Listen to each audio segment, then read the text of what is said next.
What is up, YouTube, and welcome to this Venom movie review. So I've just got back from seeing Venom, and full disclosure, I had very, very low expectations for this movie, and somehow the movie has even managed to be worse than my lowest expectations. I did not expect this movie to be good. I expected maybe to enjoy a comic book movie. I rarely ever walked out of a comic book movie thinking, you know what, that was an absolute waste of time. And well, tonight I walked out of my local cinema thinking, wow, that was a waste of time. Because well, not only is this a pointless movie, it is cringy, it is just absolute nonsense. It tries to be Deadpool at a not Deadpool rating, I believe. I'm not sure what it's rated in America. I think it's PG-13. Deadpool was rated R, which was a 15 here in the UK. I'm not sure what it's rated here, but it does not work. Having that Deadpool charm at that sort of level does not work. And I think Venom trying to be funny, this symbiote, it tries so hard to be funny that it is just beyond cringy. So the dialogue is bad. I expected that from the trailer. I was expecting some sort of cringy kind of tropey, terrible jokes about killing people, but you know what? Eddie is like, you know, you can't kill people, Venom. Venom's like, oh, darn it. And then you have some just weird parts of this movie. So it starts off very, very well. I like what they were doing with the whole introduction of the Life Foundation, and as well as that, the symbiotes. These were based on the Lethal Protector storyline from the Spider-Man comics, which is where we saw Eddie Brock move to San Francisco. He moved to San Francisco after being disgraced there in New York, and what happened here was that Spider-Man and Venom, they have some sort of kind of truce going on. Once Eddie Brock is disgraced, the whole thing with Venom happens, and then he decides, you know what, I'm going to go over to San Francisco and be some sort of good guy, and I'm going to only kill bad people, which is what happens here in the movie. This is sort of what they're basing this on. He's already disgraced. He's already had to move to San Francisco, and then he becomes, you know, disgraced again, which is it's weird how they've done that. They've kind of told that storyline sort of twice in reference, so it's kind of odd. So they're doing the Lethal Protector storyline. We're getting all of the symbiotes here now. There are changes to the original kind of Lethal Protector storyline, which it makes sense. I get what they're doing, and this is why I thought it was going so well. I thought that we were going to get some cool little stories, some sort of Planet of the Symbiote storyline. We've got the current Venom storyline, the comic being written by Donny Cates, which is really changing the entirety of Venom's history and his life. So go and read that. Save your money. Don't see this movie. Go and pick up the last kind of 4 or 5 issues or Venom and Venom the First Host, which is pretty darn cool as well, and read that instead.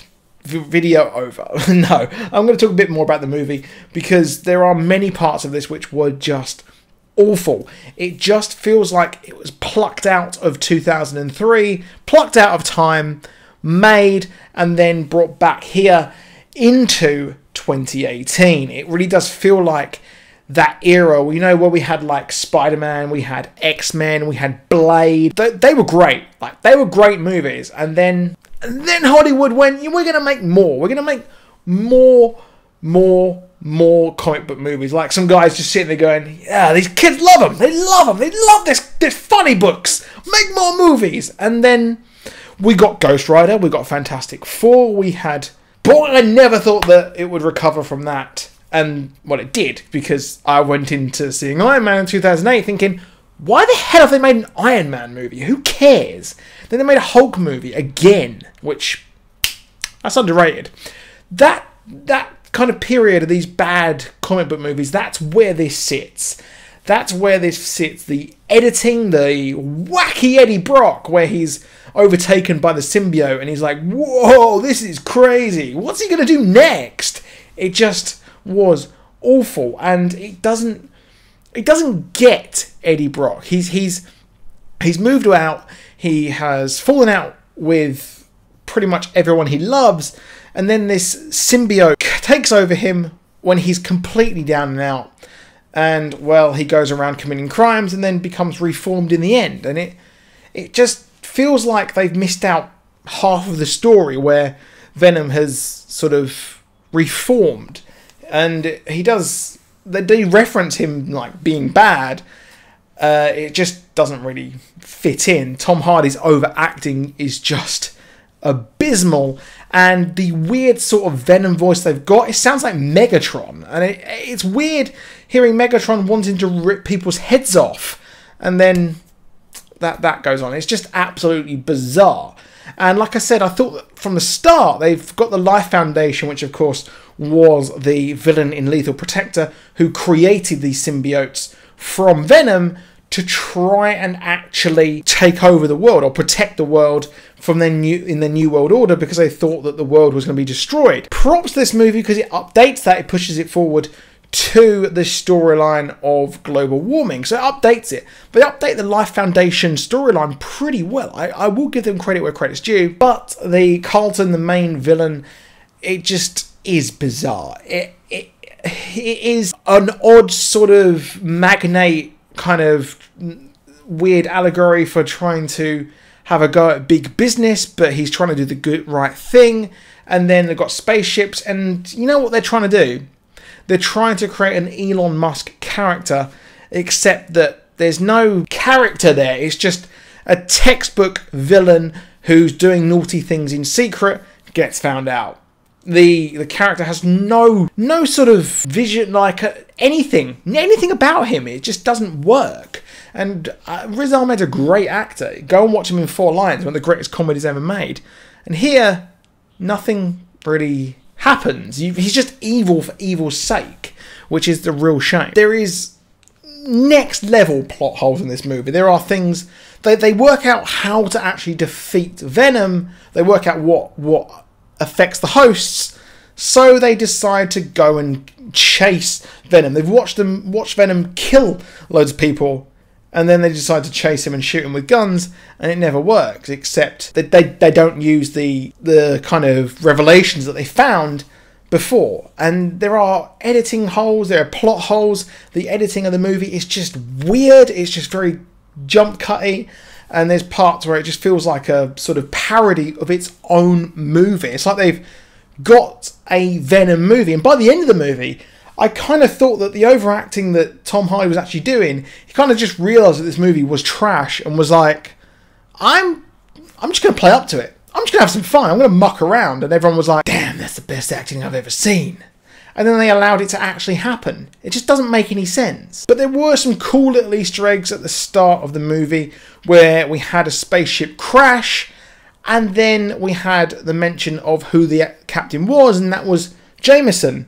Yes, there is a famous astronaut named Jameson, John Jameson, the son of J. Jonah Jameson. And quite interestingly, Spider-Man was the one to actually save him when he was going to crash land to Earth in one of the early issues of the Spider-Man comics. That's pretty cool. Nice little nod to there as well. A cool little nod where we saw the symbiote splitting as well due to the loud noises and the fire, which again, the bells and the crazy things like that was what caused Eddie Brock to actually lose and Spider-Man to think he was defeated because he thought he'd gone. And also, as well as this, the symbiote, that the noises was what caused it to leave Spider-Man as well. So nice little cool Easter eggs there again. Now in the post-credit scenes, we actually saw Woody Harrelson, and one thing I thought was very strange here was the fact that, well, they mentioned that 3 symbiotes were missing. They thought they had them all.